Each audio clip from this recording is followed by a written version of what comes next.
পক্ষ থেকে, রাষ্ট্রের পক্ষ থেকে একটি অর্থনৈতিক সহযোগিতা থাকবে, এই পরিমাণ টাকা থাকবে যেটা সংসার চালাতে আপনাদের সহযোগিতা হয়।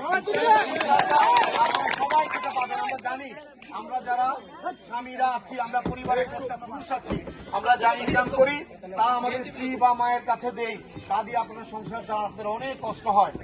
আমরা সেই কারণে এই অর্ধেক নারী, বাংলাদেশের নারীদেরকে যদি আমরা স্বাবলম্বী করতে পারি, তারা যদি শান্তশিষ্টভাবে সংসারটা চালাতে পারে, এই সংসার অনেক স্বাবলম্বী হবে, ভালোভাবে এই সংসারটা চলতে পারবে।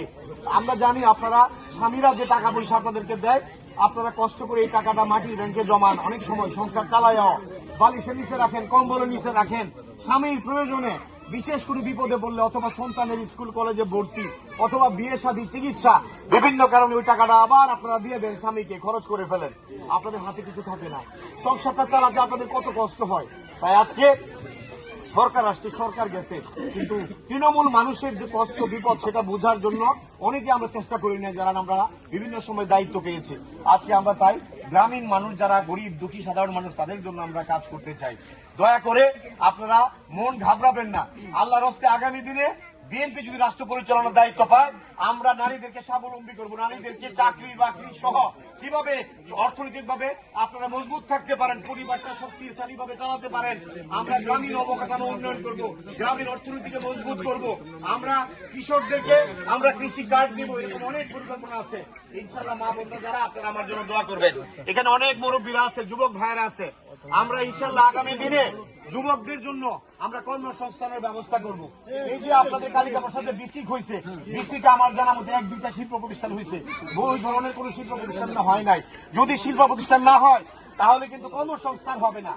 তাই নয়, আমাদের পরিকল্পনা একটা স্পেশাল ইকোনমি জোন করা ভৈরবে, যাতে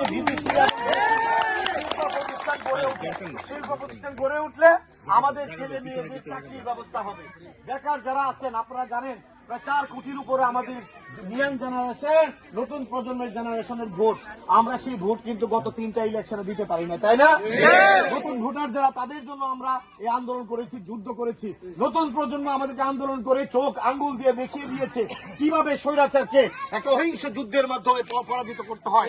আমরা সেই তরুণ প্রজন্মকে অভিনন্দন জানাই, ধন্যবাদ জানাই। আগামী দিনে রাষ্ট্র বিনির্মাণে তরুণ প্রজন্মের স্বপ্নকে ধারণ করেই আমরা তারেক রহমান সাহেবের নেতৃত্বে এগিয়ে যাচ্ছি। তাই প্রিয় যুবক ভাইরা, তরুণ ভাইরা, মুরব্বীরা, আমরা প্রত্যেকটা মানুষের জন্য আগামী দিনে কাজ করতে চাই। কৃষক ভাইরা যারা আছেন, তারেক রহমান সাহেব আগামী দিনে কৃষি কার্ড দিবেন প্রত্যেক কৃষককে। এই কৃষি কার্ডে আপনাদের বীজ, কীটনাশক, বিভিন্ন ধরনের সহযোগিতা, কৃষি উপকরণ যেগুলো লাগে সেগুলো আপনার ন্যায্য মূল্যে কিনতে পারবেন। ইভেন কি আপনি যদি মনে করেন একটা অর্থনৈতিক সহযোগিতা থাকবে, এই টাকার প্রয়োজন নাই, আপনি সার, বীজ বা এগুলা কিনবেন, এগুলা এই টাকার বিনিময়ে ওইটাও আপনি কালেক্ট করতে পারবেন উপজেলা বা যে কৃষি কেন্দ্র থাকবে সেই কৃষি কেন্দ্র থেকে। আমরা এইভাবে কৃষকদের জন্য কাজ করতে চাই, আমরা যুবকদের জন্য কাজ করতে চাই, নারীদের জন্য করতে চাই, আমরা সকল শ্রেণী পেশা মানুষের জন্য একটা সাম্য, মানবিক এবং সকলে একসাথে যদি বসবাস করতে পারি, এরকম একটা রাষ্ট্র গঠন করতে চাই। তাই কালিকা প্রসাদের 2 নং ওয়ার্ডের সর্বস্তরের নেতা কর্মী যারা আছেন, আপনাদের কাছে আমার বিনীত অনুরোধ, আমি আপনাদের ভাই, আপনাদের বন্ধু, আপনাদের সহকর্মী, আমি এলাকার সন্তান, আমি এখানে নেতা হিসেবে আসি নাই, আমি আসছি একজন রাজনৈতিক কর্মী হিসেবে আপনাদের কাছে।